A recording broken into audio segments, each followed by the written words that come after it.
ఈ రోజు ఏవియేషన్ కి సంబంధించి ఒక ముఖ్యమైనటువంటి మైలురాయి, ఒక ఎంఓయు ఎంబ్రేయర్ అలాగే అదాని ఏరోస్పేస్ అండ్ డిఫెన్స్ మధ్య ఈ రోజు చేయడం జరిగింది. దీని తాలూకా విశేషం ఏంటంటే, ఎంతో కాలం నుంచి భారతదేశంలో ఒక ప్రయత్నం జరుగుతుంది. మన దేశంలో మన ఎయిర్ క్రాఫ్ట్స్ ని మనం తయారు చేసుకోవాలన్నది, మ్యానుఫ్యాక్చర్ చేయడానికి ఆ జరుగుతున్నటువంటి ప్రయత్నంలో ఈ రోజు జరిగినటువంటి ఎంఓయు ఒక కీలకంగా మారబోతుందని తెలియజేసుకుంటున్నాను.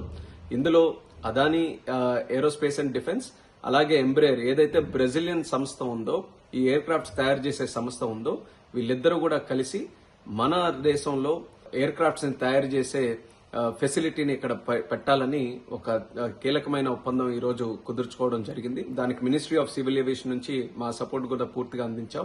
నేను కూడా మినిస్టర్ అయినప్పటి నుంచి ఒక పెద్ద ప్రయత్నం ఇక్కడ మ్యానుఫ్యాక్చరింగ్ ఈకో సిస్టమ్ భారతదేశంలో మరింత ఇంప్రూవ్ చేయాలనే ఆలోచనతో నేను కూడా ఒక ప్రయత్నం చేస్తూనే వచ్చాను. దానికి ఒక పక్కన ప్రధానమంత్రి నరేంద్ర మోదీ గారు ఆత్మ నిర్భర్ భారత్ అలాగే మేక్ ఇన్ ఇండియా ప్రోగ్రామ్ ని విస్తృతంగా చేయాలనే ఆలోచనతో ఎన్నో కార్యక్రమాలు ఆయనకి శ్రీకారం చుట్టారు. గత 10 సంవత్సరాల్లో కూడా భారతదేశంలో అనేక విజయాలు మనం సాధించాం మేక్ ఇన్ ఇండియాలో.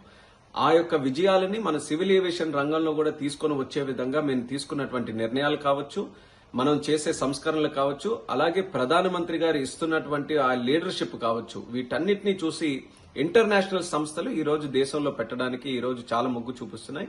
అందుకనే బ్రెజిల్ నుంచి ఉన్నటువంటి ఎంబ్రేయర్ సంస్థ కూడా ఈ రోజు ఈ ఒప్పందం ద్వారా మన దగ్గర తయారు చేయడానికి వాళ్ళు కూడా ఈ రోజు ఒప్పుకున్నారు.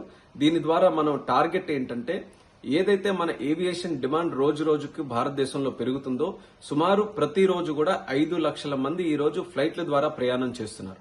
ఆ డిమాండ్ మరింత పెరగబోతుంది రానున్న కాలంలో. అలాగే ఎయిర్పోర్ట్స్ కూడా మనం ఎప్పటికప్పుడు పెంచుకుంటూ వెళ్తున్నాం. ఈ రోజు సామాన్యులు కూడా ఎయిర్ ట్రావెల్లో ప్రయాణం చేయడానికి చాలా ఫెమిలియరైజ్ అయ్యారు. వీటన్నిటిని కూడా మనం చూసుకుంటే ఎక్కువ ఎయిర్ క్రాఫ్ట్స్ మన దగ్గర రావాలి.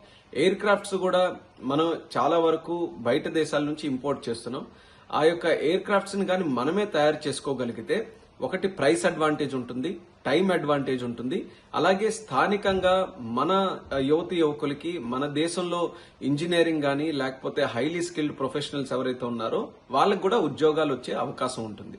వీటన్నిటిని కూడా చూసుకొని ఈరోజు 80 to 150 సీటర్ ఆ సెగ్మెంట్ తాలూకా డిమాండ్ రోజు రోజుకి పెరుగుతుంది. టియర్ 2, టియర్ 3 సిటీస్ మధ్యలో కొత్తగా ఏవైతే ఎయిర్పోర్ట్స్ వస్తున్నాయో ఆ ప్రాంతాలకు కనెక్ట్ చేయడానికి చిన్న air crafts, domestic air crafts, regional transport air crafts, ఇలాంటి ఎయిర్ క్రాఫ్ట్స్ తాలూకా డిమాండ్ భారతదేశంలో అత్యధికంగా ఉంది. ఈ డిమాండ్ ని మనం ఎంచుకొని ఈ డిమాండ్ కి తగ్గట్టుగా ఈ ప్లేన్లు తయారు చేయాలని ఎంబ్రేయర్, అదాని వాళ్ళిద్దరు కూడా డిసైడ్ అయ్యారు. రానున్న కాలంలో ఒక అసెంబ్లీ లైన్ కూడా దేశంలో పెట్టాలన్నది ఈ రోజు ఎంఓయూ కూడా చేశారు.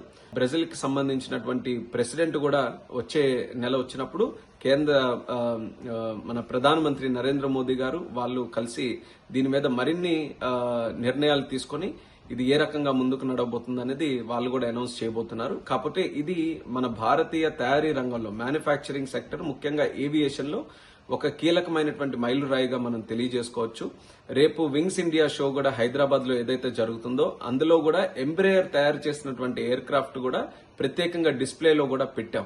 సో ఇది రానున్న కాలంలో ఎంబ్రేయర్ ఎయిర్ క్రాఫ్ట్స్ మన దేశంలో తయారైతే మన డొమెస్టిక్ డిమాండ్ కి అలాగే ఇక్కడ నుంచి ఎక్స్పోర్ట్ చేయడానికి ఒక మంచి అవకాశం, ఒక మార్కెట్ ఇక్కడ క్రియేట్ అవుతుందన్న ఆలోచనతో ఈ నిర్ణయం తీసుకున్నాం.